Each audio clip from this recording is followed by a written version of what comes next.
Hello everyone, আশা করি তোমরা সবাই খুব ভালো আছো।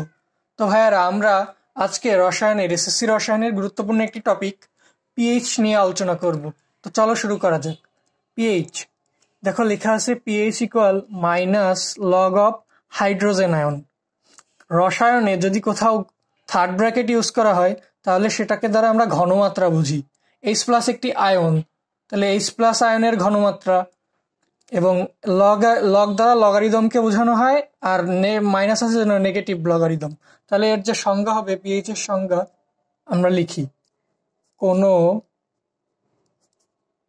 দ্রবণে এইচ প্লাস আয়নের ঘনমাত্রার ঋণাত্মক লগারিদমকে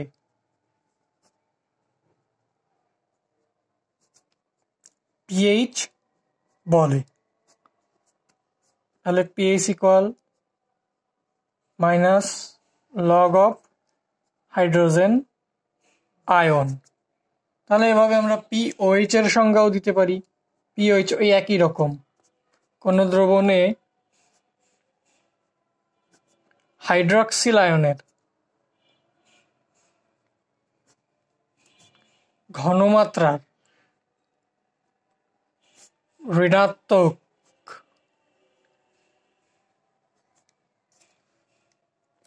লগারিদমকে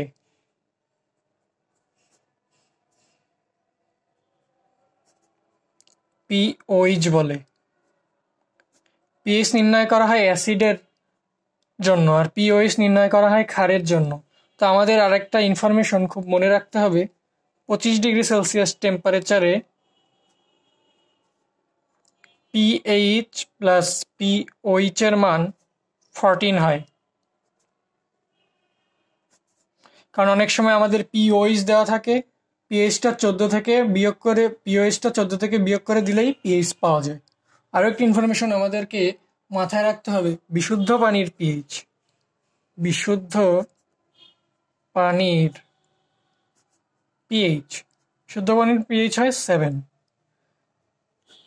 কেমিস্টরা পিএইচ স্কেল তৈরি করেছেন, পিএইচ স্কেল। তো আমরা এখন পিএইচ স্কেল নিয়ে আলোচনা করব। পিএইচ স্কেল খুবই গুরুত্বপূর্ণ একটি টপিক।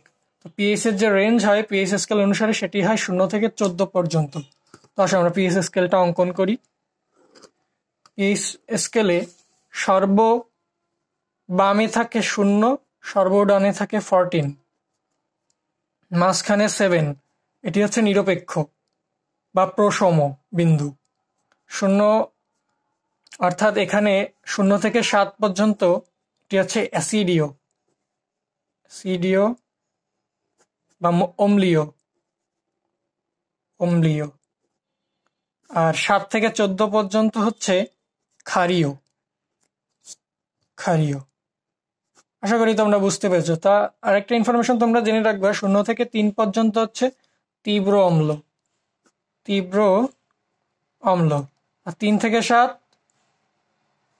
তীব্র অম্ল না, এটা হচ্ছে লঘু অম্ল। আর 7 থেকে 10 এগুলো হচ্ছে দুর্বল ক্ষার,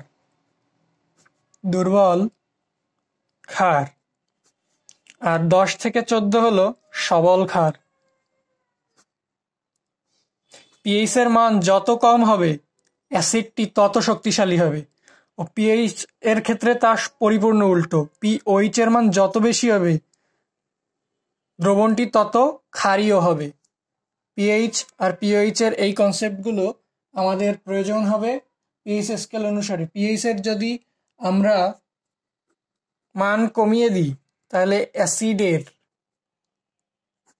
শক্তি বৃদ্ধি পায়। পিএইচ এর মান যদি আমরা বাড়িয়ে দেই তাহলে অ্যাসিডের শক্তি হ্রাস পায়। তাহলে কোনো দ্রবণে, ধরো এ দ্রবণ আর বি দ্রবণ দেওয়া আছে, এ দ্রবণের পিএইচ হচ্ছে 2, বি দ্রবণের পিএইচ হচ্ছে 1। বলতো কোনটি সবচেয়ে শক্তিশালী অম্ল বা অম্লীয় হবে? এ দ্রবণ বেশি অম্লীয় হবে না বি লবণ বেশি অম্লীয় হবে? ভিডিওটি পজ করো এবং উত্তর দাও। আশা করি তুমি বুঝতে পেরেছ। পিএইচ 1 যার অর্থাৎ বি দ্রবণ সব থেকে অম্লীয় হবে, বি দ্রবণ অম্লীয় হবে। তো ভাইয়ারা, এই ছিল পিএইচ সম্পর্কিত আলোচনা। তোমরা আশা করি বিষয়টি বুঝতে পেরেছ পিএইচ নিয়ে, এবং আমরা এই পয়েন্টগুলো মনে রাখবো। পিএইচ এবং পিএইচ এর মান 14 হয়, বিশুদ্ধ পানির পিএইচ হয় 7। তাহলে কোনো দ্রবণে H+ আয়নের ঘনমাত্রার ঋণাত্মক যে লগারিদম তাকে পিএইচ বলে, এবং পিওএইচ হচ্ছে কোনো দ্রবণে হাইড্রক্সিল আয়নের ঘনমাত্রার ঋণাত্মক লগারিদমকে পিওএইচ বলে। পিএইচ প্লাস পিওএইচ ইকুয়াল 14 হয়, বিশুদ্ধ পানির পিএইচ হয় 7। পিএইচ স্কেলে পিএইচের যে রেঞ্জ হয় সেটি হয় 0 থেকে 14 পর্যন্ত। 7 পয়েন্টে এটি নিরপেক্ষ বা প্রশম হয়, 0 থেকে 7 পর্যন্ত হচ্ছে অম্লীয় বা অ্যাসিডীয়, এবং 7 থেকে 14 পর্যন্ত হয় ক্ষারীয়। পিএইচ এর মান যত কম হবে অ্যাসিডের শক্তি তত বৃদ্ধি পাবে, পিএইচ এর মান যত বেশি হবে অ্যাসিডের শক্তি তত হ্রাস পাবে। তো ভাইয়ারা, আশা করি তোমাদের কনসেপ্টটা ক্লিয়ার হয়েছে। তো দেখা হবে নেক্সট ভিডিওতে। ধন্যবাদ।